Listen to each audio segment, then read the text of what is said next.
안녕하세요. 데일리하디슈 김전입니다. 4월 1일입니다. 달력을 오늘은 한 장 딱 넘겼는데요. 저는 오늘이 만우절인 줄 몰랐어요. 근데 오늘 회사 동료가 아침에 또 만우절이라고 하면서 장난을 좀 쳤거든요. 사회생활을 하면서 전 이 만우절이라는 단어조차 잊고 살아왔습니다. 학생 시절에는 교실을 바꿔서 앉는다던가 아니면 명찰을 친구랑 바꿔서 달고 막 소소한 장난을 좀 많이 쳤던 기억이 나는데요. 어느 순간부터 4월 1일은 그냥 새로운 한 달의 시작이구나 이렇게만 지나쳐 버린 것 같아요. 약간 그 시절 순수했던 마음이 사라진 것 같아서 살짝은 아쉬웠지만요. 동료 덕분에 만우절의 기억을 떠올리면서 아침부터 소소하게 미소 지을 수 있어서 행복했습니다.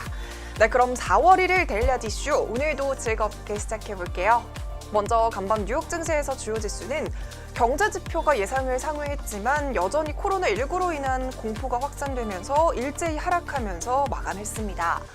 이날의 첫 번째 미 증시 이슈는 바로 양호한 경제 지표입니다. 장 초반에는 미국과 중국의 경제 지표가 양호하게 나오면서 지수 상승을 이끌었습니다.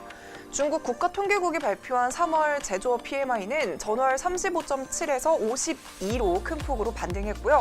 컨퍼런스 보드가 발표한 미국의 3월 소비자 신뢰지수도 120을 기록하면서 110 아래로 떨어질 것이라는 시장 예상을 상회했습니다.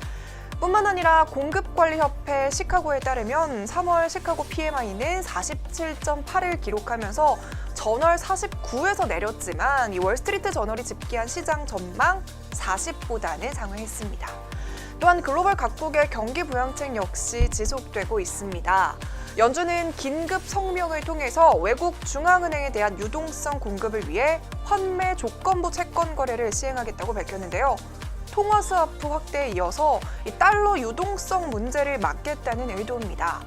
쉽게 말해서요, 이를 위해 레포 거래를 허용하는 대출 기구를 만들고요, 6개월 이상 가동하면서 뉴욕 연방준비은행의 계좌를 가진 외국 중앙은행이나 국제통화기구들이 보유한 미 국채를 연준에 맡기면 달러로 바꿔주겠다는 취지입니다.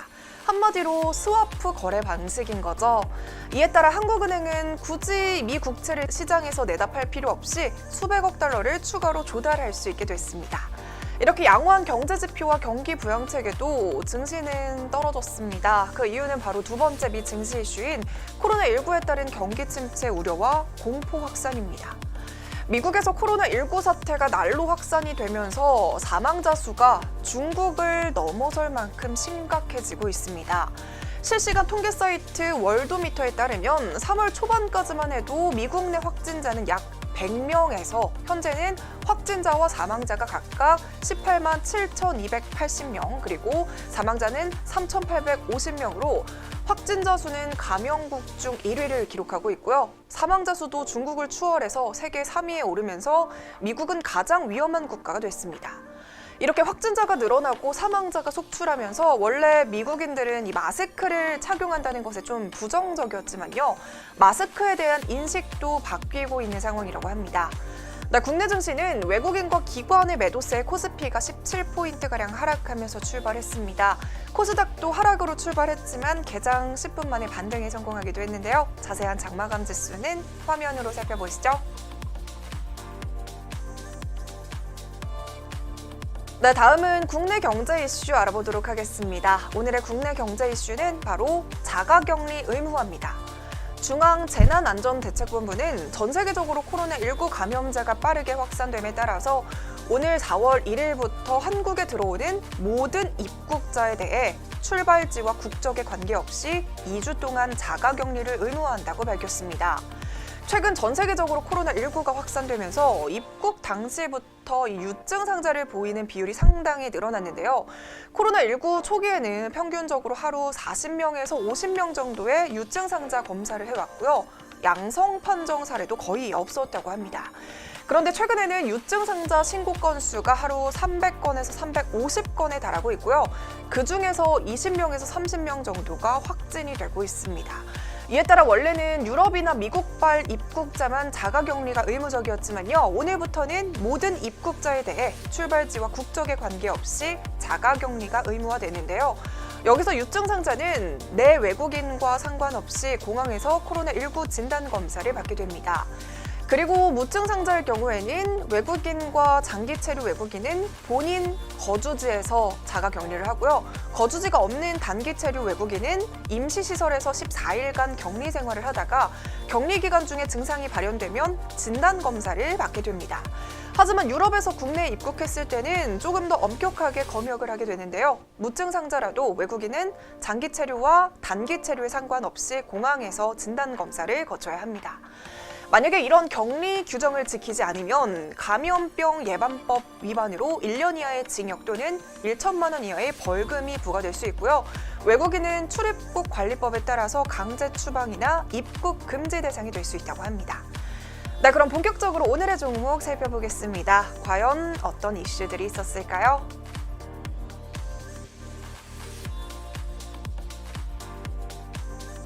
네, 먼저 첫 번째 종목은 머큐리입니다. 어제자 데일리아드 이슈에서는 4월 9일부터 온라인 계약이 순차적으로 이루어진다고 전해드린 바 있습니다. 이처럼 코로나19 사태로 교육부가 단계적 온라인 계약을 추진하면서 언택트 관련주들이 오늘 강세를 보였습니다. 왜일까요? 네, 그동안에는 아이스크림 에듀 아니면 메가MD 등과 같은 온라인 교육주들이 계속해서 상승세를 보여줬습니다. 하지만 이 온라인으로 계약이 원활하게 이루어지기 위해서는 조건이 있죠. 바로 가정에서 5G와 와이파이를 비롯해서 컴퓨터를 할 수 있는 환경이 구축이 되어야 한다는 점입니다. 물론 컴퓨터나 노트북이 없어도 스마트폰으로 충분히 수업을 들을 수 있지만요. 가장 필요한 것은 인터넷 접속입니다. 학교에서 수업을 하는 교사의 입장이던 가정에서 수업을 듣는 학생의 입장이던 인터넷이 느리거나 인터넷 접속 환경이 원활하지 않는다면 이 수업에 영향을 줄 수 있기 때문입니다.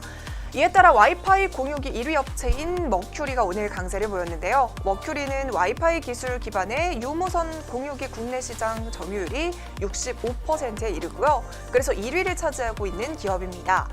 KT와 LG U+, SK 브로드밴드의 제품을 모두 공급하고 있다고 합니다.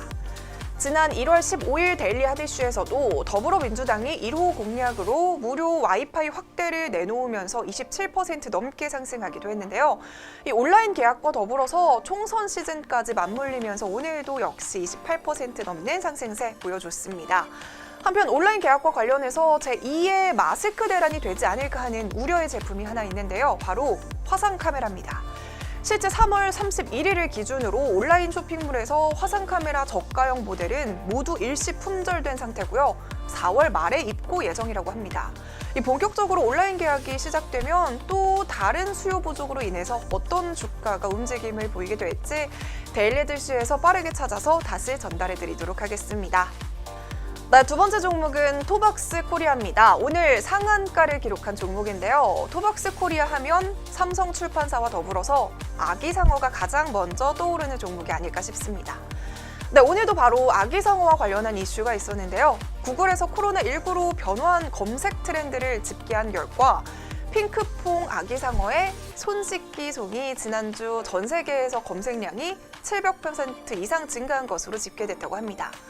미국에서는 코로나19 확산으로 학교들이 문을 닫으면서 언제 학교가 다시 문을 열까라는 검색어도 지난 29일을 기준으로 4,050%나 증가를 했다고 하는데요. 이건 좀 약간 찡한 검색어라는 생각이 듭니다. 아무튼 저도 손 씻기 송을 들어봤습니다. 기존에 뚜루루뚜루 하는 아기상어 노래의 가사만 손 씻는 내용으로 변경한 곡인데요. 멜로디는 그동안 많이 들어서 익숙한데도 불구하고 굉장히 중독성이 있어서 몇 번을 다시 들었습니다. 단순히 손을 씻는 것을 강조하는 것뿐만이 아니라 기침을 할 때는 코와 입을 솜에 가리라고 하는 내용까지 포함이 됐는데요. 아이들에게도 재미와 유익함을 한 번에 줄 수 있는 곡이 아닐까 싶었습니다. 네, 이렇게 아기상어가 전 세계적으로 열풍을 보이면서 작년 매출액은 1,000억 원을 돌파하면서 역대급 매출을 달성하기도 했는데요. 이 소식에 오늘 토박스 코리아와 삼성출판사 모두 29%가량의 상승세 보여주면서 마감했습니다. 네, 이렇게 오늘은 머큐리와 삼성출판사 소식으로 데일리 이슈 마무리하겠습니다. 시청해주셔서 감사합니다.